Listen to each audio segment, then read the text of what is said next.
सुप्रभात एवं जय हिंद बच्चों आज की कक्षा में हम लोग पढ़ेंगे विसर्ग संधि। विसर्ग संधि किसे कहते हैं, ठीक है। तो इस वीडियो में हम पूरा विस्तार से जानेंगे। उसके बाद मैं अगली वीडियो भी बनाऊंगा जिसमें पूरा शार्ट में बताऊंगा आपको, ठीक है। तो आइए अपनी वीडियो शुरू करते हैं। विसर्ग संधि, सबसे पहले हम देखेंगे विसर्ग संधि किसे कहते हैं। तो विसर्ग के बाद स्वर या व्यंजन के आने पर जो संधि होती है या जो परिवर्तन होता है उसे हम विसर्ग संधि कहते हैं। यानी विसर्ग के बाद जब कोई स्वर या व्यंजन आता है और उस स्वर या व्यंजन का जब मेल विसर्ग के साथ होता है और उसके मेल होने के बाद जो परिवर्तन होता है उसे हम विसर्ग संधि कहते हैं, ठीक है। विसर्ग के स्थान पर स पहला नियम है। विसर्ग संधि का जो पहला नियम वो है कि विसर्ग के स्थान पर स में परिवर्तन। यदि विसर्ग के बाद च या छ हो तो क्या हो जाता है, श हो जाता है। यदि विसर्ग के बाद ट या ठ हो तो किस में परिवर्तित हो जाता है, वो षटकोण के स में परिवर्तित, षटकोण वाले स में परिवर्तित हो जाता है। और विसर्ग के बाद अगर त या थ हो तो वो तो स हो जाता है। क्या हो जाता है, स हो जाता है। अब एक एग्जाम्पल द्वारा हम देखते हैं, देखिए, ठीक है।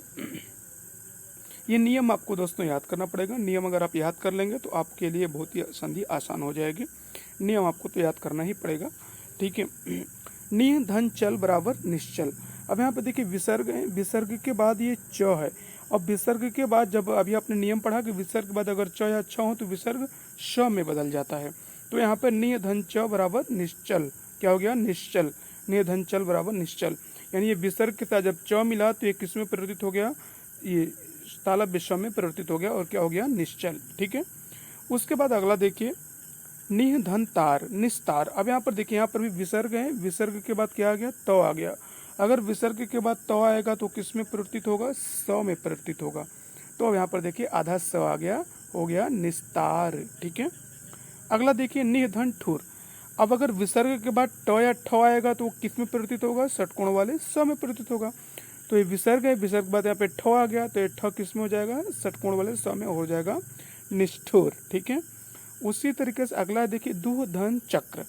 अब ये दु है, अगर विसर्ग के बाद उ आता है या ई आता है, ठीक है।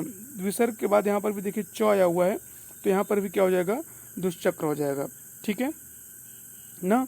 ये विसर्ग आया हुआ है ना, तो इसलिए विसर्ग के बाद अगर कोई भी च आता है, विसर्ग के बाद अगर च आएगा तो च या छ आएगा तो श हो जाएगा, इसलिए यहाँ पर श हो गया, ठीक है। निय धन चल, अगर विसर्ग के बाद छ आता है तो क्या हो जाएगा, तो भी वो श बनेगा, क्योंकि यहाँ पे आपने देखा च या छ हो तो श बन जाता है, तो निश्चल हो जाएगा। तो इस तरीके से पहला नियम था, ठीक है। उसके बाद देखिए विसर्ग का स ह क ख प फ में परिवर्तन। यदि विसर्ग के बाद स ख स ह या क ख प फ में से कोई व्यंजन है, इन सब में से, हाँ, ये स ख स ह या फिर क ख प फ में से कोई अगर व्यंजन आता है विसर्ग के बाद तो विसर्ग यथावत रहता है, यानी विसर्ग में कोई परिवर्तन नहीं होता।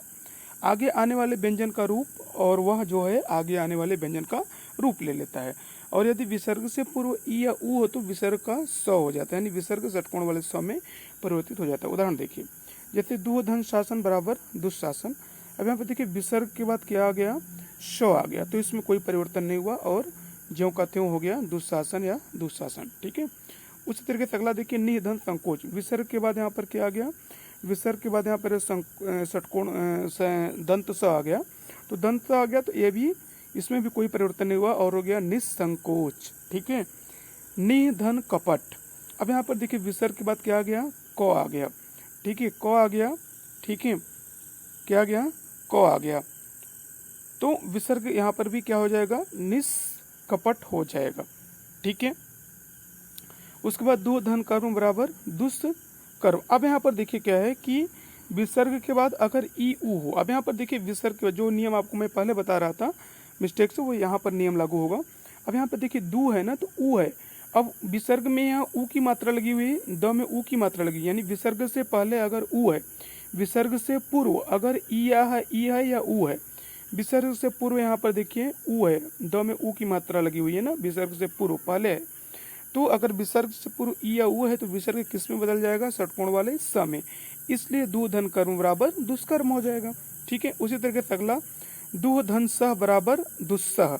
अब विसर्ग के बाद यहाँ पर भी ऊ है, तो ये किस में परिवर्तित हो जाएगा, स में परिवर्तित हो जाएगा और यहाँ हो जाएगा दुस्सह।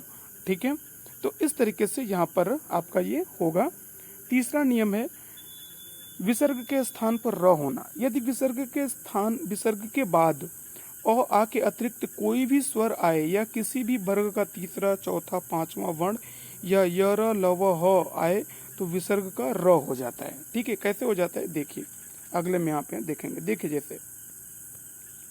जैसे दुह धन उपयोग, अब विसर्ग के बाद ऊ आ गया तो ऊ किस में परिवर्तित हो जाएगा, र में, तो क्या हो जाएगा दुरुपयोग। निह धन भय, अब विसर्ग के बाद क्या आ गया, भ आ गया ना, ये प वर्ग का प फ ब भ ना, ये चौथा वर्ण है तो यहाँ पर निर्भय हो जाएगा। निह धन अर्थक निरर्थक, दु धन गुण दुर्गुण, उसी तरीके से दु धन जन दुर्जन ना, पुनः धन जन्म पुनर्जन्म, निर्धन आशा निराशा, इस तरीके से यहाँ पर हो जाएगा। ठीक है, अगला नियम है देखिए अह के स्थान पर ओ होना। अब यहाँ पर देखिए अह के स्थान पर ओ होना, यदि विसर्ग से पहले अ या बाद में अ या कोई सघोष व्यंजन ना, सघोष व्यंजन कौन कौन से होते हैं, तीसरा, चौथा और पांचवा वर्ण जो होते हैं उनको सघोष व्यंजन बोलते हैं, या य र ल व ह आए तो अ और अह के स्थान पर ओ हो जाता है।